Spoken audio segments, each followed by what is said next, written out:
It's Eric back in the Naturopath. Thanks for coming back. I'm in New Zealand. I'm happy because summer's coming. I've just spent a bit of time in the vegetable garden. We've got new vegetable beds for starting. The tomato plants are going in. We're going to have an awesome summer. Now, let's talk about protein. We spoke about chewing food with the last video. I'd like to talk a little bit more about protein. You can definitely look in the description box below. If you're interested to read a lot more about protein, there's a nice page on my website about protein, the best sources of protein. I talk about amino acids. I go a little bit more into detail, well, actually a lot more into detail. But don't worry, there are no biochemistry lessons there, so you'll understand it easily. So protein is one of the essential building blocks of your body. Everything is made from protein. When you think about your skin, your hair, your nails, everything's protein. So to have good, body scaffolding and framing and cellular function, you need good protein levels all the time. Many people lack sufficient protein, I find, and especially younger people don't eat enough. Older people can eat too much and get, congestion and bowel problems. So hitting that sweet spot is something we'll talk about a bit later on. But there are two types of protein. I got my laptop here, so I'm just going to read some stuff off my page here because I'm cheating. So we've got meat or animal-based proteins, and when we think about that, we've got meat and fish, eggs and chicken, and dairy products. Those are the basic kind of animal proteins. Vegetable or plant-based, we've got nuts and seeds, soy and tofu, lentils and beans, leafy green vegetables.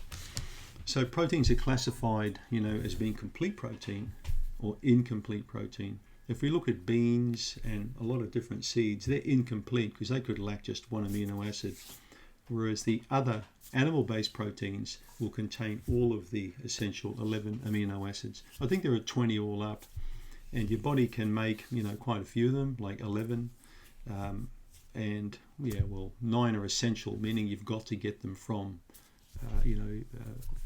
meat basically, which is a complete form. But remember, if you combine two food groups together, you're going to get complete protein. So if you combine, for example, beans and corn, you've got all the amino acids that you need there. So there you have it. You can do that by proper food combination. Many people eat too much meat. I really feel that. And a classic example to illustrate this is King Henry VIII from England in the 1600s. You could look him up on the internet, watch his YouTube video about what he used to eat. And basically, he thought that vegetables and fruits were indigestible, and he believed that the poor people, were best to eat those because people like him with such status as being king, of course, could afford brandy. He drank endless pints, gallons of lager per day, beer. And it was all about meat, roast meat, pork and beef and lamb and everything. So he died at 58. He had a terrible case of gout, and apparently when he passed away, people didn't want to go near the bed because he smelt that bad. And this guy had a foul temper. He was known for, liking to take heads off his wives. I don't think you'd get away with that today, would you? So protein, as I mentioned, too much meat is consumed.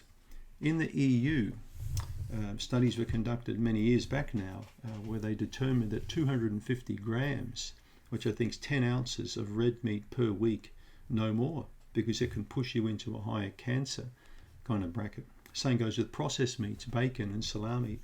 These are really nice to eat, but they're bad for your health. So red meat and processed meats in very small parcels here or there in moderation, right? So the amino acids, as I mentioned, are important. When you look at the animal proteins, you've got the complete sources.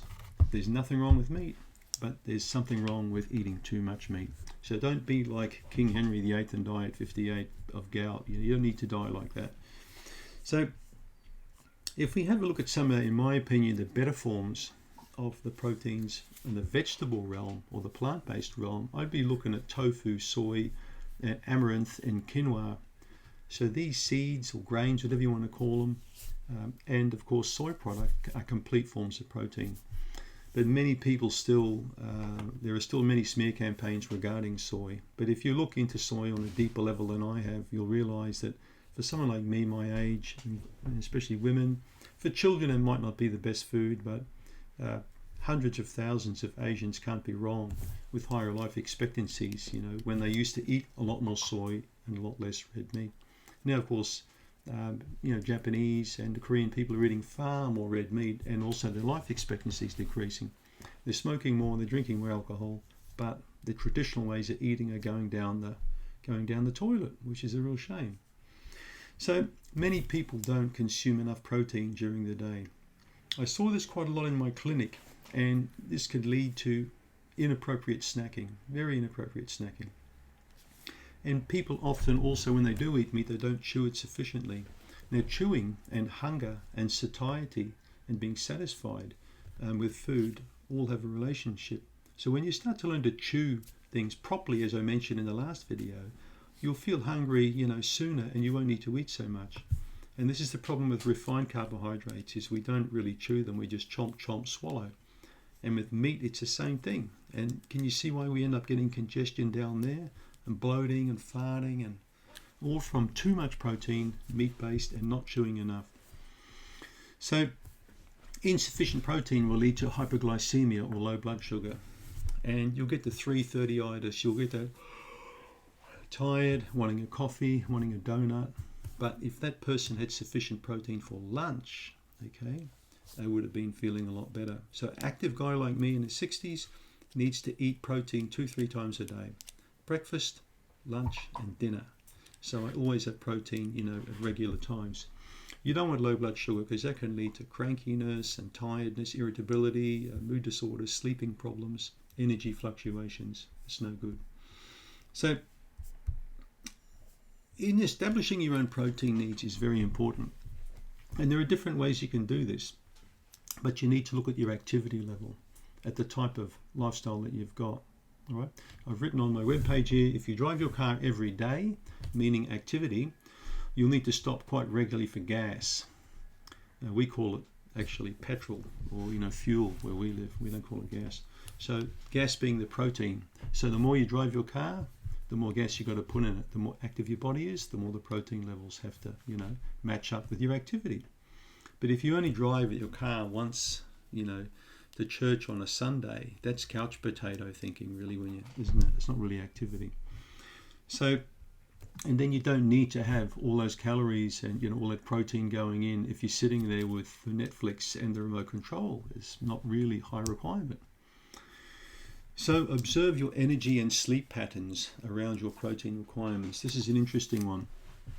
So if you eat a little bit of protein regularly, you'll start to soon work out when you need protein and when you don't need it. But generally speaking, small amounts, people say between 20 to 50 grams per meal is quite a way to do it. So how do you get more protein in your diet? Eggs. I think eggs are sublime. They contain so much goodness in them. They're amazing. 1 or 2 eggs a day for a person is great. When I was younger, they were seen as like giving you high cholesterol and heart disease, and they were pushing people into white bread with margarine on it, saying that was healthy. Wow. Great, isn't it? Natural Greek yogurt, another protein source, or ricotta cheese. We're talking small portions, not bowls full of, ricotta. Seeds and nuts, of course, my favorite. 2 Brazil nuts a day, 8 to 9 almonds a day, no more. We're not talking half a pound of nuts, sitting there with a bowl of salted peanuts watching some war movie. Beans and legumes, perfect. There are so many different types of beans, you can cook up. I pressure cook chickpeas literally in 20-30 minutes and rock hard, and they've got a lovely nutty smell and taste about them. You can make up all kinds of dishes with chickpeas. Very high fiber. We'll talk about that in a minute. So, and some people like nut butters, on whole grain bread, another form of protein. So dairy products can be a problem for some people, especially if you're going, vegetarian, is to try and get more protein from milk and cheese as opposed to, other sources, and that can be quite allergy forming. So that's not a good idea.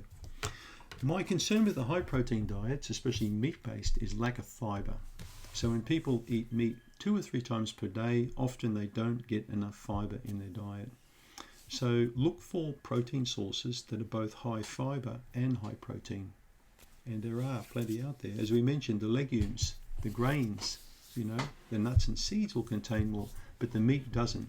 And high fiber is what the small and large intestine need to build very good colonies of bacteria, particularly the Bacteroidetes, which I've spoken about in previous videos. The Firmicutes, you're going to get 80% of your bowel flora is made up of two main phyla or groups of bacteria, the Firmicutes, and then the Bacteroidetes. So the B group are going to really go more for that class of food we talked about, the beans, the legumes, the vegetables, the nuts, seeds, fruits. Whereas the Firmicutes are going to go more for the refined foods, the carbs, the sugars and crap like that.